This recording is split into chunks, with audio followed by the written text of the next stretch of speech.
Hello everyone, welcome to the Manu Law classes in the session of daily news analysis. Today is 20th of May 2024. You are watching with Naresh Sharma और क्या आप recall कर सकते हैं कि 20th of May क्या importance रखता है अपने आप में इंडिया के लिए। देखो, this is the 20th May। इसी दिन 1498 में वास्को डी गामा इंडिया आया था। वास्को ड गामा ये इंडिया आया था और ये कहाँ से आया था? पोर्टुगल से। So he was the first Portuguese to came to India और he was the first European to came to India. So this is also an important information. So now just start with the thought of the day. Optimism is a happiness magnet. If you stay positive, good things and good people will be drawn to you. तो इसको मैं simple words में कहूँ कि यदि आप अपनी life में होपफुल हैं, आपको कॉन्फिडेंस है, तो आपकी ये जो कॉन्फिडेंस है, आपकी जो होप है, वो एक मैग्नेट का वर्क करेगी। और what is the work of magnet? To attract. और ये किस चीज को अट्रैक्ट करेगी? ये हैप्पीनेस को अट्रैक्ट करेगी। सो ऑप्टिमिज्म को हमेशा अपने साथ रखें, होप को हमेशा अपने साथ रखें। कई बार कहा जाता है ना कि उम्मीद पे तो दुनिया कायम है। So that is the optimism. If you stay positive, और अगर आप पॉजिटिव रहेंगे तो आपके पास जो पॉजिटिव थिंग्स होंगी, गुड पीपल होंगे, वो आपकी तरफ अपने आप अट्रैक्ट हो जाएंगे। और यदि आप नेगेटिव रहेंगे तो आप अपनी ओर नेगेटिव पीपल को ही अट्रैक्ट करेंगे। सो this is the thought of the day. So now just start with a question number 1 to recall our previous day's session. So which country has not been invited for Ukraine peace conference? इनमें से कोई एक country है जिसको Ukraine piece conference में invite नहीं किया गया है और ये वर्ल्ड की बहुत बड़ी कॉन्फ्रेंस होने जा रही है। So it is India, China, Russia या Ukraine. So it is of course Russia. Russia को इनवाइट नहीं किया गया है, बाकी सारे कंट्रीज को इनवाइट किया गया है। Lucerne in news, it is located in. Lucerne कई दिनों से न्यूज में है। सो इसकी क्या लोकेशन है? Of course it is located in Switzerland. ये न्यूज में क्यों है? कि जो यूक्रेन पीस कॉन्फ्रेंस है वो होने जा रही है आपकी स्विट्जरलैंड का एक सिटी है, दैट इज लुसर्ने। और लुसर्ने एक पॉपुलर लेक भी है स्विट्जरलैंड की। कई बार तो ऐसी ही लेक्स की वजह से स्विट्जरलैंड को कहा जाता है the heaven on the earth. So the question number 3, find incorrect statement about athletics federation of India. आपने, यदि आप रिकॉल कर सकते हैं, तो एथलेटिक्स फेडरेशन ऑफ इंडिया की हमने लास्ट सेशन में डिस्कस किया था। Because it is going to take a decision that if any sports person जो एथलेटिक्स में इन्वॉल्व है, अगर वो डोपिंग में पॉजिटिव पाया जाता है तो उसके गुरुजी जो होंगे, जो उसके कोच होंगे, उनको भी उतना ही पनिशमेंट मिलेगा। सो ये डिसीजन लेने जा रही है अभी कौन? Athletics federation of India. So you have to find out the correct statement about Athletics Federation of India. Option A, it is the top governing body responsible for overseeing athletics in India. India में athletics को जो है control, governing का ये काम करती है। Yes, it is a non governmental and non profitable autonomous body. ये और कैसी बॉडी है?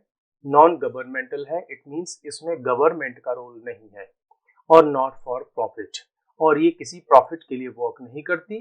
ये एक ऑटोनोमस बॉडी है। Next, it was formerly called the amateur athletic federation of India. Yes, this statement is also correct because इसका जो पहले जो नेम हुआ करता था ये था AAFI। So option D is obviously incorrect because first statement हमारा अगर ये करेक्ट हो गया कि नॉन गवर्नमेंटल बॉडी है ये, तो फिर ये गवर्नमेंट का कंट्रोल इस पर नहीं हो सकता। सो दोनों ही कंट्रोवर्शियल हो जाएंगे, that's why option D is incorrect. Next, Novak Djokovic is associated with which sports? तो ये बड़े ही फेमस प्लेयर हैं और वर्ल्ड में इनका नेम है। सो ये किस स्पोर्ट से एसोसिएटेड है? You have to find out the answer. Cricket, football, tennis, swimming. So the correct answer is tennis. अच्छा चलो आपसे मैं एक क्वेश्चन पूछ लेता हूं कि वर्ल्ड का जो टॉप स्विमर है अभी तक, और स्पेशली बटरफ्लाई में, बटरफ्लाई स्ट्रोक जो होता है स्विमिंग में, उसमें बड़ा टॉप का एक प्लेयर है, उसने अब तक जो है बहुत सारे अवार्ड्स को विन किया है। ठीक है, चलिए आप उसका नेम मेरे को कमेंट में बता दीजिए। नेक्स्ट क्वेश्चन की तरफ हम चलते हैं। Rafael Nadal is associated with which sport? So Rafael Nadal is also associated with tennis. तो राफेल नडाल और नोवाक जोकोविक दोनों ही टेनिस के बहुत ही ग्रेट प्लेयर्स हैं। Now question number 6, who has won the highest number of French Open men's title? ये क्या है French open? French open जो है टेनिस के लिए जाना जाता है। ठीक है, तो ये इसमें सबसे ज्यादा टाइटल अभी तक किसने जो है विन किए हैं, और वो भी किसमें? मेंस टाइटल में, सिंगल में। सो it is Rafael Nadal. World का सबसे महान टेनिस प्लेयर है ये अभी तक का। इन्होंने अराउंड 14 टाइम्स इस टाइटल को विन किया है। Who is the current head coach of Indian national cricket team? अभी जो बीसीसीआई है उसने कांटेक्ट किया है गौतम गंभीर को कि आप बन जाइए साहब क्या इंडियन नेशनल क्रिकेट टीम के हेड कोच इसके बन जाइए। तो अभी हमें ये पता करना है कि who is the current head coach of national cricket team. तो इट इज राहुल द्रविड़, ये अभी यहाँ के जो है हेड कोच है। Question number 8, the upcoming 2020 world cup will be held in which year? ये कब होगा? So it is going to happen in itself 2024। और इसका एक बड़ा ही प्यारा सा और यूनिक क्वेश्चन बनता है कि इस बार जो 2020 का वर्ल्ड कप है ये कहां पर होगा? ठीक है, the upcoming 2020 world cup will be held in USA. देखो आपको एक बात पता होगी कि यूएसए वर्ल्ड का बड़ा पावरफुल कंट्री है, बट इसकी कोई अब तक कोई क्रिकेट टीम नहीं हुआ करती है। ठीक है, तो ये बड़ा इंपॉर्टेंट क्वेश्चन हो जाता है कि यूएसए में इस बार जो है 2020 वर्ल्ड कप जो है ऑर्गेनाइज होगा। ठीक है, और उसकी टीम्स भी इसमें पार्टिसिपेट करेंगी I hope. Question number 10, the most French single titles women winner is? तो जब हम फ्रेंच ओपन की बात करते हैं टेनिस की, और टेनिस में भी वुमेन की टीम की अगर हम बात करें, वुमेन की बात करें उसमें भी सिंगल, तो who is the top most winner? So it is Chris Evert. अब तक इन्होंने सबसे ज्यादा बार जो है फ्रेंच ओपन में मैच को विन किया है। So she is the most famous player in tennis. Now we are going to discuss today's important news. सबसे पहले डिस्कस कर लेते हैं कि ईरान के जो प्रेसिडेंट थे जिस हेलीकॉप्टर से जा रहे थे, उनका वो हेलीकॉप्टर ही डिसअपियर हो गया, गायब हो गया। अब उनको उनकी फोर्सेस सर्च ऑपरेशन चला रही है कि हमारे प्रेसिडेंट साहब कहाँ गायब हो गए। और गजब की बात इसमें आप देखिए कि ये पूरा एक कॉन्वॉय था। What is convoy?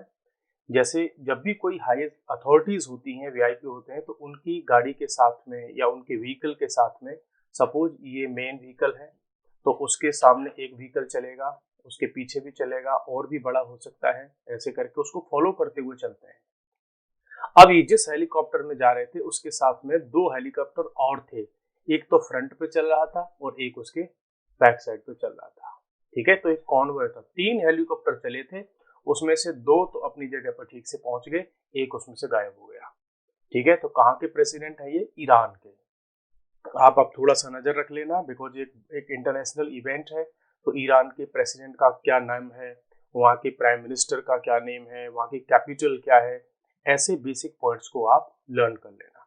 ठीक है, इसका इशू क्या हुआ था? इसका इशू ये था कि वहाँ पर वेदर कंडीशंस बहुत ज़्यादा खराब थी, तो उसकी वजह से उनका कम्युनिकेशन भी डिस्कनेक्ट हो गया और वो पता नहीं लगा पाए। और देखो आप सोच रहे होंगे कि इतनी जल्दी वो कैसे गायब हो गया। देखो, हेलीकॉप्टर से भी अगर आप चल रहे हैं तो कम से कम 300-400 किलोमीटर पर आवर की स्पीड से तो चलता ही है ना। अगर कोई हेलीकॉप्टर 20 मिनट के लिए भी डिस्कनेक्ट हो गया और किसी से उसका कांटेक्ट नहीं रहा तो 20 मिनट में भी कितनी सारे किलोमीटर्स जो है क्रॉस कर जाएगा, बहुत सारे क्रॉस कर जाएगा ना। सो ऐसा ही इंडिया में हुआ था एक बार। इंडिया के जो फर्स्ट जो है chief of the defence staff थे जनरल विपिन रावत, है ना, अगर आपको ध्यान हो तो उनका भी हेलीकॉप्टर ऐसे ही क्रैश कर गया था और उनकी डेथ हो गई थी with his pilots. Next topic पर चलते हैं हम।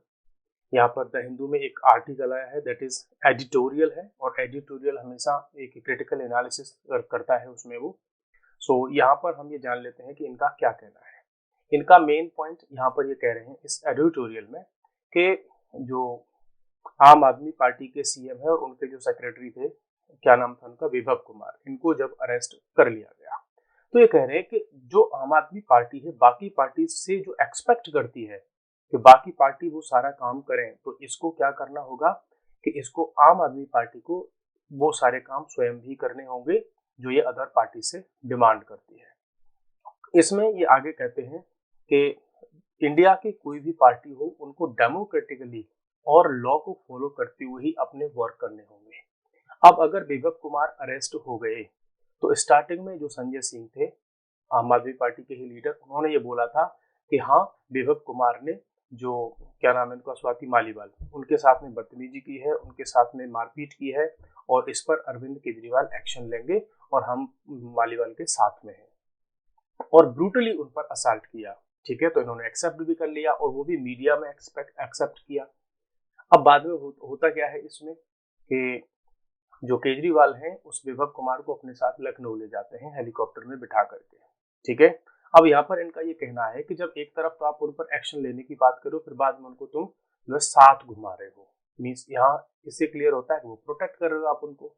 ठीक है, दूसरा पॉइंट ये कहते हैं कि स्ट्रिक्ट एक्शन की अगर बात कर रहे हैं मिस्टर केजरीवाल तो उनको स्ट्रिक्ट एक्शन लेना चाहिए उनके अगेंस्ट में, बिकॉज जो मालीवाल है वो 20 ईयर्स से केजरीवाल साहब के साथ में जुड़ी हुई थी, तो अचानक से तो उन पर अगर आपको ये ब्लेम लगाते हैं कि वो बीजेपी के मीन्स साथ में चली गई ये सब, तो 20 ईयर्स से अगर वो आपके लिए लॉयल है तो अब अचानक से क्या हुआ ऐसा। सो ये उन्होंने कहा है एडिटोरियल टीम। सो अब इसमें वो और क्या कह रहे हैं कि इंडियन जो पॉलिटिक्स है, इंडियन पॉलिटिक्स है उसमें ऑल द पार्टीज, जितनी भी पॉलिटिकल पार्टीज हैं उन सबको ही क्राइम के अगेंस्ट में काम करना होगा, जो क्रिमिनल्स का नेटवर्क है उसको ब्रेक करना होगा, तब जाकर के हम इंडिया में डेमोक्रेसी को आगे बढ़ा पाएंगे। तो इस तरह का इन्होंने इस एडिटोरियल दिया, बाकी इसको आप एक बार खुद से भी देख सकते हैं।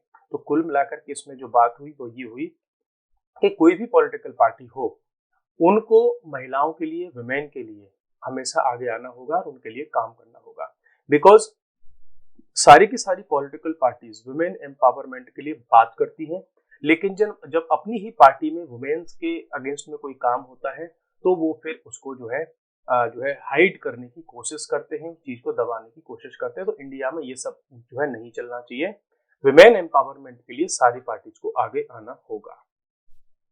नेक्स्ट अब हम चलते हैं टॉकिंग पीस। ये जो आर्टिकल है ये आया है जो है यूक्रेन पीस कॉन्फ्रेंस के रिगार्डिंग में। ठीक है, अब हुआ क्या है, हम इसको बड़ा सिंपल सा देखते हैं कि वॉर बड़े लेवल पर चल रहा है यूक्रेन और जो है रसिया के बीच में, लेकिन कोई भी कंट्री इसमें पीस की बात बहुत ज्यादा नहीं कर रहा है।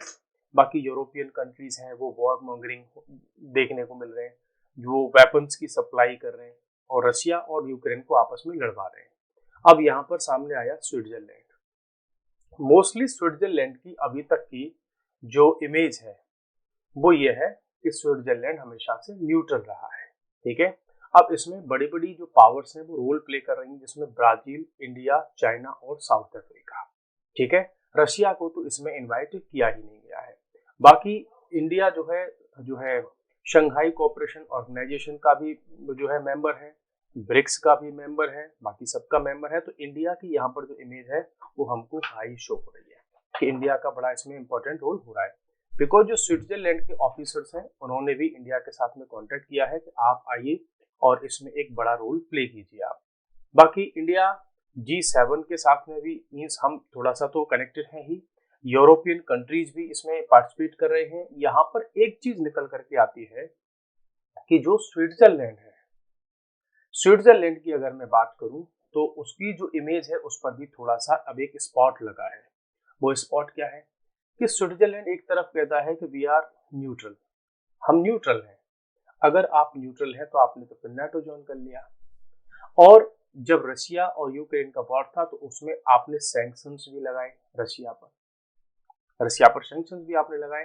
तो यहाँ पर जो स्विट्जरलैंड की इमेज है वो भी बहुत ज्यादा क्लियर हमको नहीं दिख रही। उधर इस पीस कॉन्फ्रेंस में आपने रशिया को इनवाइट ही नहीं किया। प्लस जो ब्राजील के प्रेसिडेंट है लूला डा सिल्वा, और जो इधर हम साउथ अफ्रीका की बात करें तो उन्होंने भी ज्वाइन करने से मना कर दिया, बिकॉज ये दोनों ही किसमें हैं, ब्रिक्स में है ना। आपको पता होगा कि ब्रिक्स में ब्राजील है, रशिया है, इंडिया है, चाइना है, साउथ अफ्रीका। अब ब्रिक्स में से ब्राजील आ नहीं रहा, उनके यहाँ पे इलेक्शन है। साउथ अफ्रीका भी नहीं आ रहा, इलेक्शन है। रशिया को आपने बुलाया नहीं। अब बचे कौन, इंडिया और चाइना। चाइना ने की जो प्रेसिडेंट है उन्होंने भी अभी जो है कंफर्म नहीं किया है कि हम आएंगे। प्लस चाइना और रशिया की अभी मीटिंग भी हुई है। तो यहाँ पर जो चाइना है वो हमको रशिया के ही फेवर में दिखाई पड़ रहा है। बचा इंडिया, इंडिया के भी अपने रिलेशन है रशिया के साथ में। हम टोटली रशिया के अगेंस्ट में तो हम भी नहीं जा सकते। बाकी अभी जो इन्विटेशन है उस पर हम अपना जो है स्टैंड क्लियर करेंगे जब इलेक्शन के रिजल्ट्स आ जाएंगे। ठीक है। अब यहाँ से एक पॉइंट और निकल करके आता है कि जो रशिया है उसका ये कहना है कि ये पीस कॉन्फ्रेंस नहीं है बल्कि ये एक प्रेशर कॉन्फ्रेंस है। रशिया पर प्रेशर बनाना चाहते हैं बाकी सारे के सारे countries, because the country those who are going to participate in this conference around 50 countries, most of them belong to Europe. और यूरोप आपको पता ही होगा कि यूरोप हमेशा रशिया की अगेंस्ट में ही हमको दिखाई पड़ता है। अब इसमें यूएसए भी इस पीस कॉन्फ्रेंस में पार्टिसिपेट करेगा। तो अब क्या इस रशिया पर प्रेशर बन पाएगा? तो एक तरफ इसके एक्सपर्ट्स ये बोल रहे हैं कि भाई जब यूनाइटेड नेशंस जनरल असेंबली में इतने सारे रेजोल्यूशंस लेकर के आए, इतनी सारी मीटिंग्स लेकर के आए, तब तो आप रशिया पर कोई को जो है प्रेशर बना नहीं पाए। तो अब ये कंट्रीज की जो मीटिंग होगी उसमें आप क्या प्रेशर बना पाओगे रशिया पर? तो कुछ ऐसा ज्यादा इसमें से आउटकम हमको दिख नहीं रहा। हाँ, इसमें से एक पॉइंट हम ये कह सकते हैं कि इस मीटिंग के बाद हो सकता है कि रशिया और यूक्रेन दोनों को ही एक साथ में बिठाया जाए एक टेबल पर, और फिर इसमें जो टॉक्स है, डेलिब्रेशंस है, वो आगे हो। So this is the news. Now we are going to discuss another article, renew the generalised system of preferences. तो जो जीएसपी है इसको रिन्यू करने की बात चल रही है। So what is the generalised system of preferences? मैं इसकी बात करता हूं कि जो डेवलप्ड कंट्रीज हैं उनके यहाँ पर एक सिस्टम है कि यदि डेवलपिंग कंट्री से कुछ प्रोडक्ट उनके यहाँ पर आएंगे, इंपोर्ट होंगे, तो उनको वो कुछ प्रेफरेंस देंगे जिससे कि डेवलपिंग कंट्रीज का जो इकोनॉमी है वो डेवलप हो सके। ठीक है, तो उसमें उनको कुछ प्रेफरेंस दिया जाता है। अब हुआ क्या है कि 2020 से जो जनरलाइज्ड सिस्टम ऑफ प्रेफरेंस है यूएसए का, उसने अभी अपनी पार्लियामेंट में इसको जो है रिन्यू नहीं किया, जबकि इसको एनुअल लेवल पर रिन्यू किया जाता है। तो अभी तक तो उसको रिन्यू किया नहीं है। ठीक है, तो इसी को लेकर के ये पूरा का पूरा आर्टिकल है। तो आपको ये समझ में आ गया कि जीएसपी है क्या। ठीक है, अब इससे क्या क्या बेनिफिट्स होते हैं? देखो, बेनिफिट होते हैं कि डेवलपिंग कंट्रीज अपना जो प्रोडक्ट्स हैं उनको इजीली एक्सपोर्ट कर सकते हैं। एक्सपोर्ट कर सकते हैं, क्यों एक्सपोर्ट कर सकते हैं? कि जो यूएसए हुआ या जो डेवलप्ड कंट्रीज हैं वहां पर उनकी प्रोडक्ट पर बहुत ज्यादा हाई टैक्स नहीं लगाया जाता, उन पर टैरिफ नहीं लगाया जाता, तो इनकी जो सप्लाई है वो बड़ी आसानी से इंक्रीज हो जाती है। प्लस जो स्मॉल बिजनेस होल्डर्स होते हैं, ऐसी कंपनी जो वुमेन उनको जो रन कर रही हैं, तो इनके प्रोडक्ट्स को भी डोमेस्टिक मार्केट से बाहर जाकर के इंटरनेशनल मार्केट में भी रीच मिल जाती है। ठीक है, तो इससे ये बहुत सारे बेनिफिट्स होते हैं। अब यहाँ पर इनका ये कहना है कि जो यूएसए और इंडिया का जो रिलेशन है उसमें बहुत सारे फैक्टर्स हैं, बट उनमें से जो ये जीएसपी है इसको यदि रिन्यू कर दिया जाएगा तो यूएसए और इंडिया के जो रिलेशंस हैं वो बहुत आगे तक जा सकते हैं। ठीक है, ये इनका कहना है। ये इसमें ये वाली बात है। तो India trade US India trade relationship इससे इंक्रीज हो जाएगी अगर यूएसए इसको रिन्यू कर देगा तो। बाकी इससे पहले बात चल रही थी फ्री ट्रेड एग्रीमेंट की यूएसए और इंडिया के साथ में, लेकिन अभी यूएसए का ये क्लियर स्टैंड है कि अभी हम किसी भी कंट्री के साथ में जो फ्री ट्रेड एग्रीमेंट है उस पर हम साइन नहीं करेंगे, उस पर हम अभी नेगोशिएशन नहीं करेंगे। क्या होता है फ्री ट्रेड एग्रीमेंट? इसमें क्या हो जाता है कि जो भी टैरिफ होते हैं, टैक्स वगैरह होते हैं, समझो बिल्कुल जीरो हो गया।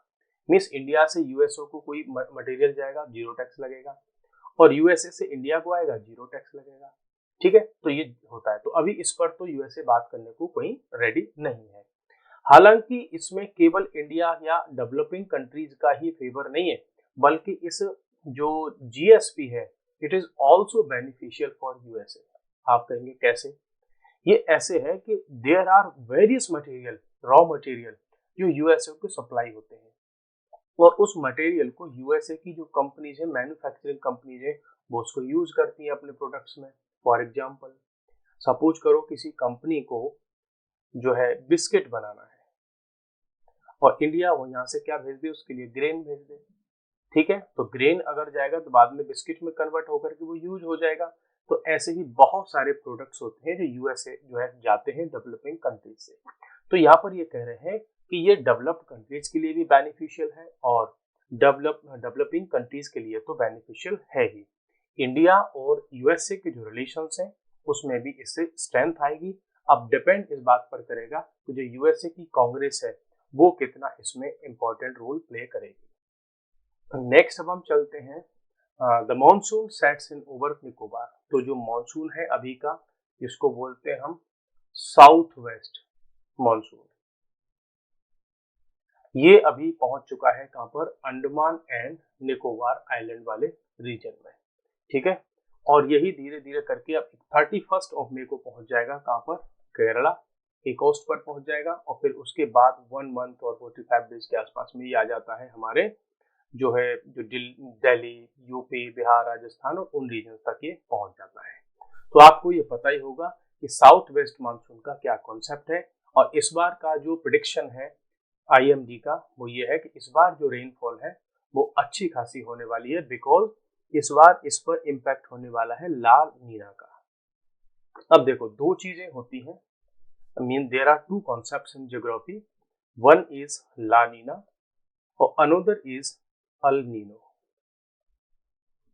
जब अल नीनो का इम्पैक्ट होता है तो रेनफॉल का जो मैटर है वो हमारे यहाँ कम हो जाता है, रिड्यूस हो जाती है। जब ला नीना का होता है तो रेनफॉल अच्छी होने के चांसेस होते हैं। सो इन कॉन्सेप्ट को आप ध्यान रखना कि इंडियन मानसून पर इम्पैक्ट डालने वाली कंडीशंस हैं ये La Nina and El Nino. Next topic is no violence against Indians in Kyrgyz Republic. तो जो किर्गिस्तान के जो ऑफिशियल्स हैं उन्होंने ये कहा है कि इंडिया के जो स्टूडेंट्स हैं उनके अगेंस्ट में ऐसा कोई अटैक की न्यूज नहीं है।